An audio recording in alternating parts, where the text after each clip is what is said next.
The thing that has been all over the airwaves for the last 10 days has been the second impeachment trial of Donald Trump. And I think the other part of what Tim is saying is that the public has recognized that restraint and internalized it. They've also managed to, as a White House, rather stealthily, really grow public support. It's nearing 70% of that COVID relief package. Well, and you can understand why. You know, I live in New York City. We're almost a year since we were on full lockdown. That's a year when we've been afraid to hug our parents, a year where we've had to teach ourselves how to live without certain types of human intimacy. That does something to you.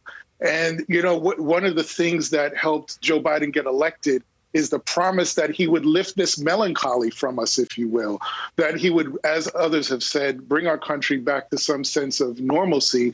You don't necessarily need to be the braggart, the person that's so demonstrative in the bully pulpit to be able to do that. You do that by actually managing the bureaucracy, which is what he's doing, and giving Americans an opportunity to take a collective sigh, make sure that the vaccine is being rolled out in an appropriate way, and that folks are starting to build back their communities little by little, and that's why, in part, why he was elected. And I think he's going to get those approval numbers because he is singularly focused on that.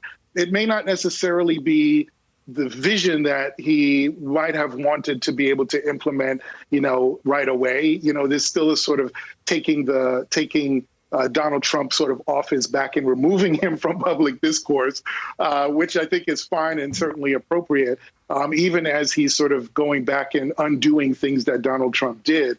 But this is exactly why Americans voted for him. They wanted to get back to a sense of normalcy and good government.